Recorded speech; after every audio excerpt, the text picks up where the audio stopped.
Hi మిత్రులందరికీ స్వాగతం. So ఈరోజు మనం ఏంటంటే ప్యూర్ సైకాలజీ గురించి డిస్కస్ చేసుకుందాం. ఇది వెరీ ఇంపార్టెంట్.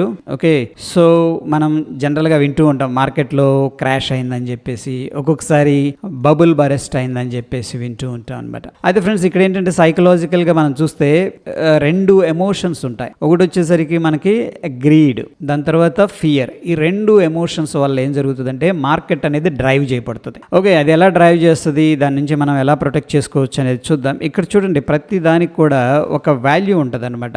దాన్ని మనం ఏమనొచ్చు అంటే ఇంట్రెన్సిక్ వాల్యూ అంటాం. ఇంట్రెన్సిక్ వాల్యూని మించి మనం ఏంటంటే ప్రైస్ అనేది వెళ్తూ ఉంటాయి. ఓకే, ఇక్కడ ఏం ప్లే చేస్తుంది అంటే గ్రీడ్ అనేది ప్లే చేస్తుంది. ఓకే, క్విక్గా నాకు కొంత అమౌంట్ అనేది వస్తుంది, క్విక్ బక్స్ అంటాం కదా, క్విక్ రిచ్ స్కీము. ఇటువంటివి ఉన్నప్పుడు ఏం జరుగుతుంది, గ్రీడ్ అనేది ప్లే చేసి ఈ యొక్క ఉండాల్సిన వాల్యూని మించి అది ఇన్ఫ్లేట్ అయిందని తెలిసినప్పటికి కూడా ఈ యొక్క గ్రీడ్ వల్ల ఏంటంటే అక్కడ హైయర్ ప్రైసెస్లో బయింగ్ అనేది జరుగుతుంది అనమాట. ఎందుకు, ఇంకొంచెం వెళ్తే నాకు ప్రాఫిట్ వస్తుంది, తొందరగా వస్తుంది, మంచి మొమెంటంలో ఉంది, అట్లా అనమాట. ఓకే, బట్ మార్కెట్ ఏం చేస్తుంది అంటే దాని తర్వాత ఒరిజినల్ వాల్యూ ఏదైతుందో ఒరిజినల్ వాల్యూకి రావడం అనేది జరుగుతుంది. మనం చూసుకున్నట్టయితే 2020లో 2000 ఇయర్లో ఓకే ఈ యొక్క ఇంటర్నెట్ బబుల్ అనేది బరెస్ట్ అయింది. ఆ టైంలో ఏం జరిగిందంటే ఇంటర్నెట్కి సంబంధించిన స్టాక్స్ ఏవైతే ఉన్నాయో ఆ స్టాక్స్ అన్నీ కూడా ఇన్ఫ్లేట్ అయినాయి. ఈవెన్ ఫండ్ మేనేజర్స్ కూడా దీంట్లో ట్రాప్ అయిపోయారు. వాళ్ళు కూడా వేరే అసెట్స్లో ఉన్న ఏదైతే అమౌంట్ ఇన్వెస్ట్ చేశారో దాన్ని మొత్తం విత్డ్రా చేసుకొని తీసుకొచ్చి మొత్తం కూడా ఈ యొక్క ఇంటర్నెట్ బబుల్ ఉంది కదా, అంటే ఇంటర్నెట్కి స్టాక్స్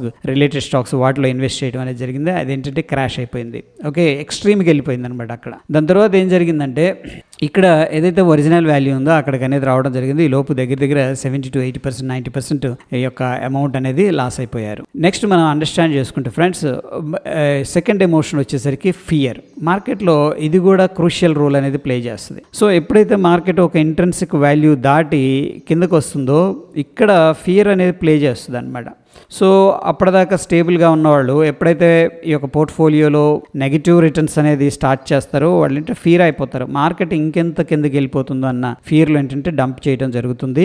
ఈవెన్ లోవర్ ప్రైసెస్ అనమాట, చాలా చీప్గా ఉంటాయి. బట్ స్టిల్ ఆ యొక్క ఫియర్ ఎమోషన్ ఏంటంటే డామినేట్ చేయడం వల్ల వాళ్ళు ఏంటంటే ఎగ్జిట్ అనేది తీసుకుంటారు. దానివల్ల ఏం జరుగుతుందంటే ఈ యొక్క ఉండాల్సిన వాల్యూ కంటే కూడా ఇంకా ఓవర్ షూట్ అయిపోతుంది, కిందకి వెళ్ళిపోద్ది స్ట్రాంగ్గా. ఓకే, దాన్ని మనం సింపుల్గా చెప్పాలంటే క్రాష్ అనమాట. ఎప్పుడైతే మార్కెట్లోకి ఫియర్ ఎంటర్ అవుతుందో అందరూ కలిసి ఈ యొక్క క్రౌడ్ అంటాం కదా, క్రౌడ్ మొత్తం కూడా ఫియర్గా ఫీల్ అయ్యారో వెంటనే క్రాష్ అనేది జరిగింది. మనం చూసుకున్నట్టయితే ఈ యొక్క 2008లో కూడా అదే జరిగింది. రెసిషన్ వచ్చింది, చాలామంది ఫియర్గా ఫీల్ అయ్యారు, వాళ్ళ పోర్ట్ఫోలియో నెగిటివ్గా ఉంది, అందరూ కూడా డంప్ చేయడం స్టార్ట్ చేసేసారు. వెంటనే మార్కెట్ ఏమైపోయిందంటే షార్ట్ టర్మ్లో ఓకే అంటే 2-3 మంత్స్లోనే క్రాష్ అయిపోయింది. అదేవిధంగా మనం అక్కడ దాకా ఎందుకు 2019లో మనకి చూసుకున్నట్టయితే ఈ యొక్క COVID-19 పీరియడ్లో కూడా చాలామంది డంప్ చేయడం అనేది జరిగింది.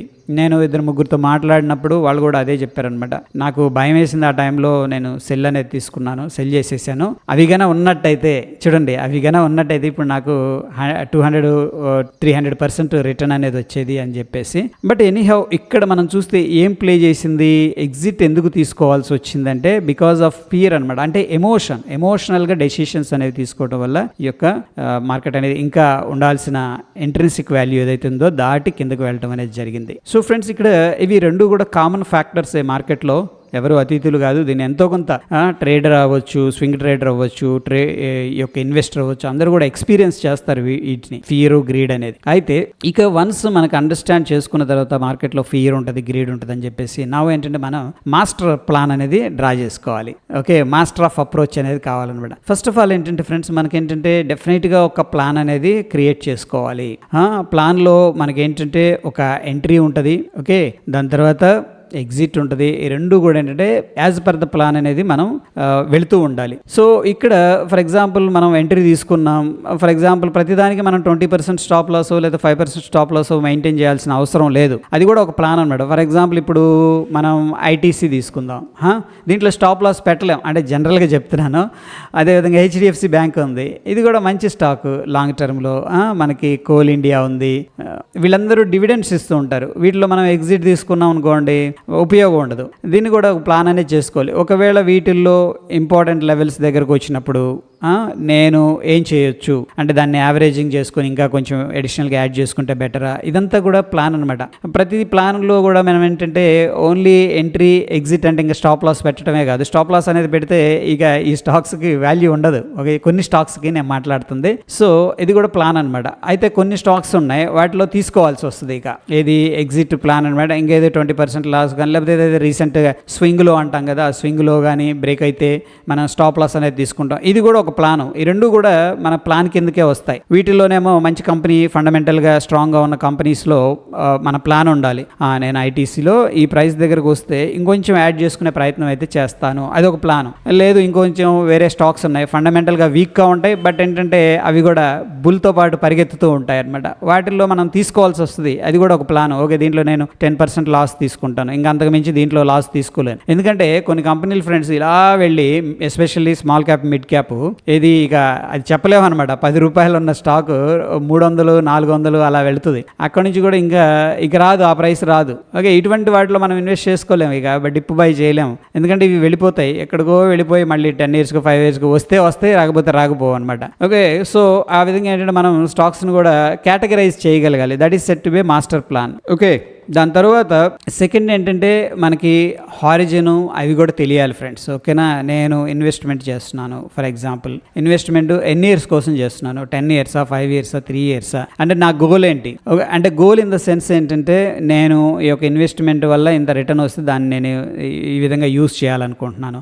ఇదంతా కూడా గోల్ పర్పస్. కొంతమందికి కిడ్స్ ఎడ్యుకేషన్ ఉంటుంది, కొంతమందికి కిడ్స్ మ్యారేజ్ ఉంటుంది, లేకపోతే ఏదన్నా ఓన్ హౌస్ 5 years 10 years తర్వాత నేను ప్లాన్ చేసుకుంటున్నాను. ఓకే, ఇదంతా కూడా ఏంటంటే మనకి గోల్, డెఫినెట్గా గోల్ అనేది సెట్ చేసుకోవాల్సి ఉంటుంది. ఇది కూడా ప్లాన్ కిందకే వస్తుంది. దాని తర్వాత మనకేంటంటే అంటే గోల్లో కూడా మనం ఏం చేసుకోవచ్చు అంటే ఈ యొక్క డివిడెండ్స్ ఇచ్చే స్టాక్స్ ఉన్నాయి, ఆ డివిడెండ్స్ని రీఇన్వెస్ట్ చేస్తారు కొంతమంది, అదనమాట. దాని తర్వాత సెకండ్ పార్ట్ వచ్చేసరికి మనకి ఈ యొక్క డైవర్సిఫికేషన్ అనేది చేసుకోవాలి friends. This is necessary and very important.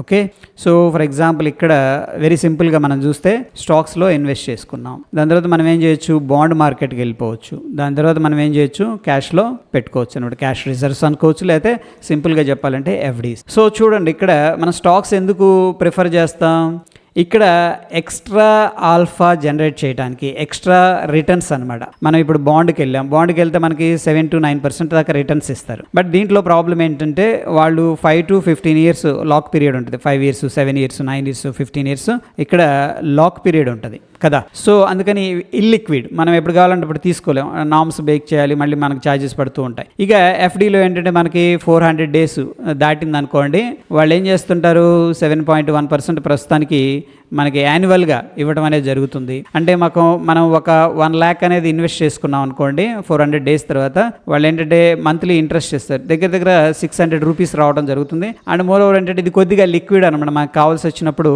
అంటే ఈ యొక్క పీరియడ్ లాక్ పీరియడ్ దాటిన తర్వాత మెచ్యూరిటీ పీరియడ్ మనం ఏంటంటే విత్డ్రా కూడా చేసుకోవచ్చు, అదనమాట. దాని తర్వాత స్టాక్స్కి ఎందుకు వస్తాం, ఎక్స్ట్రా ఇన్కమ్ కోసం. సో జనరల్గా ఇక్కడ మనం ఓవరాల్గా చూసుకున్నట్టయితే 7 to 7.5 రిటర్న్ అనేది ఈ యొక్క బాండ్స్ కానీ క్యాష్ కానీ ఎఫ్డీ ద్వారా కానీ రావడం జరుగుతుంది. బట్ స్టాక్స్లో ఏంటంటే ఇంకొంచెం ఎడ్జ్ ఉంటుంది. మనం 10% కానీ 12% లేకపోతే ఒక్కొక్కసారి 20% మార్కెట్ కండిషన్ బట్టి రిటర్న్స్ రావడం జరుగుతుంది. ఒక్కొక్కసారి నెగిటివ్ రిటర్న్స్ కూడా ఉంటాయి, గమనించండి. అయితే బిగ్గర్ పిక్చర్లో కొన్ని స్టాక్స్ అనేది మంచి రిటర్న్స్ అనేది జనరేట్ చేసినాయి. టెంపరీగా నెగిటివ్ రిటర్న్స్ ఇచ్చిన కంపెనీలు కూడా లాంగ్ రన్లో మంచి రిటర్న్స్ అనేది జనరేట్ చేస్తూ ఉంటాయి. సో జనరల్గా మార్కెట్కి వచ్చేది ఏంటంటే ఈ యొక్క ఎక్స్ట్రా రిటర్న్ జనరేట్ చేయాలి అన్న ఉద్దేశంతో రావడం జరుగుతుంది. సో ఆన్ యావరేజ్గా ఫర్ ఎగ్జాంపుల్ ఫ్రెండ్స్ ఇక్కడ మనకి ఈవెన్ 9% రిటర్న్ వచ్చినా సరే యాన్యువల్గా, దట్ ఈస్ గుడ్ అనమాట. బాండ్స్తో కంపేర్ చేసినా, మనకి ఎఫ్డీతో కంపేర్ చేసిన ఈ యొక్క డైవర్సిఫికేషన్ ప్లాన్ అనేది కూడా నెక్స్ట్ చేసుకోవాల్సి ఉంటుంది మనం. ఓకే, దాని తర్వాత ఈ యొక్క డైవర్సిఫికేషన్లో కూడా ఫ్రెండ్స్ ఇంకా స్టాక్స్లో కూడా మనం డైవర్సిఫికేషన్ చేసుకోవాలి. అంటే ఫర్ ఎగ్జాంపుల్ మనం ఐటీ సెక్టార్ ఉంది, ఎనర్జీ సెక్టార్ ఉంది, ఈ రోజు ఉన్నది రేపు ఉండకపోవచ్చు, లేకపోతే ఈ రోజున్న అండర్ వాల్యుయేషన్ రేపు డిమాండ్ అవ్వచ్చు కదా. సో ఇక ఎఫ్ఎంసీజీ సెక్టార్ ఉంది, డిఫెన్సివ్ ప్లేయర్. ఇది ఎఫ్ఎంసీజీలో మనకి డిఫెన్సివ్ ప్లేయర్స్ ఉంటాయి. వీటిల్లో కూడా ఏంటంటే దీంట్లో కూడా డైవర్సిఫికేషన్ చేసుకోవడం ద్వారా మనం రిస్క్ అనేది తగ్గించుకోవడం జరుగుతుంది, రైట్. దాని తర్వాత ఏంటంటే మనకి అవేర్నెస్ అనేది very very important friends. Awareness in the sense ఏంటంటే మనం క్రౌడ్ నుంచి దూరంగా ఉండాలి. This is very important. So for example మనం ఐటీసీ బై చేసుకున్నాం, దాంట్లో 2% ప్లస్ ఆర్ మైనస్ అనేది కామన్. ఓకే, ఏ స్టాక్ అయినా కామన్, అది ఎంత పెద్ద స్టాక్ అయినా సరే. ఈ యొక్క టెంపరీ ఫ్లక్చుయేషన్స్ని పట్టుకొని మనం ఏంటంటే మనం అనుకున్న ప్లాన్ నుంచి దూరంగా వెళ్ళిపోకూడదు, ఎగ్జిట్ అనేది తీసుకోకూడదు. సో ఈ యొక్క టెంపరీగా ఈ యొక్క ఫ్లక్చుయేషన్స్ ఉంటాయి అనే ఒక అవేర్నెస్ అనేది మనం బ్రెయిన్లో పెట్టుకుంటే, మైండ్లో పెట్టుకుంటే దెన్ ఏంటంటే క్రౌడ్ నుంచి దూరంగా ఉంటాం అనమాట. ఈవెన్ వోల్టైల్ మార్కెట్లో కూడా స్టేబుల్గా ఉండగలుగుతాం. సో ఈ అవేర్నెస్ అనేది మనకు కావాలి. దానికోసం ఏంటంటే ఎడ్యుకేషన్ అనేది డెఫినెట్గా మనకు అవసరం అవుతుంది. సో ఎప్పుడైతే మనం ఈ యొక్క ప్లాన్ ఆఫ్ అప్రోచ్ అనేది మెయింటైన్ చేసుకొని దాని తర్వాత ఏంటంటే రిస్క్ మేనేజ్మెంట్ అనేది ఈ యొక్క ఎస్పెషల్లీ మార్కెట్లో మనం ఇన్వాల్వ్ అయినప్పుడు రిస్క్ మేనేజ్మెంట్ అనేది కూడా ఉండాలన్నమాట డెఫినెట్గా. ఓకేనా? సో ఈ యొక్క రిస్క్ మేనేజ్మెంట్ కన్నా ప్రాపర్గా మనం చేసుకోగలిగితే బెటర్ అండ్ ఇంప్రూవ్డ్ రిజల్ట్స్ అనేది డెఫినెట్గా రావడం జరుగుతుంది. బెటర్ రిజల్ట్స్ కోసమే కదా మనం ప్రయత్నించేది, ఎప్పుడు కూడాను రావడం అనేది జరుగుతుంది. సో మేక్ ష్యూర్ ఏంటంటే ఇక్కడ చూడండి, మనం ఇంట్రాడేలో చేసినా సరే ఇన్ఫ్లేటెడ్ ప్రైసెస్ని బై చేస్తాం, అదేవిధంగా డిప్లో సెల్ చేస్తాం. ఈ యొక్క ఎమోషన్స్ వస్తూ ఉంటాయి, వాటిని అబ్జర్వ్ చేయండి. ఎమోషన్గా ట్రేడ్ చేస్తున్నానా లేకపోతే ప్లాన్ ప్రకారం ట్రేడ్ చేస్తున్నానా అని చెప్పేసి మీరు ఇక్కడ అవసరమైతే ఒక నోట్ ప్యాడ్ అనేది తీసుకోండి. ఆ నోట్ ప్యాడ్ మీద మీరు రాసుకుంటూ ఉండండి. ఎప్పటికప్పుడు మీ యొక్క ట్రేడ్స్ కానీ మీ యొక్క ఎమోషన్స్ని కానీ అక్కడక్కడ అప్డేట్ చేసుకుంటూ వాటిని పరిశీలిస్తూ ఉంటే మీకు ఏంటంటే ఒక ఐడియా రావడం జరుగుతుంది అనమాట. ఓకే, నేను ఇక్కడ ఎమోషనల్ డెసిషన్ తీసుకున్నాను, దానివల్ల ఇదైంది, ఇక్కడ ఎమోషనల్ డెసిషన్ తీసుకున్నాను, దానివల్ల ఇదైంది అని చెప్పేసి ఎప్పటికప్పుడు మీరు అప్డేట్ చేసుకుంటూ ఉండండి. డెఫినెట్గా ఏంటంటే ఇంప్రూవ్మెంట్ అనేది కనిపిస్తుంది. మార్కెట్లో గ్రీడ్ అండ్ ఫియర్ ఈ రెండు మాత్రమే మార్కెట్ని రోల్ ఓవర్ చేస్తూ ఉంటాయి పైకి కిందకి. సో మనం చూసుకున్నట్టయితే ఇక్కడ 2008 కానీ 2019 కానీ, ఇది 2008, ఇది 2019, ఇంకా చాలాసార్లు జరిగినాయి ఈవెంట్స్.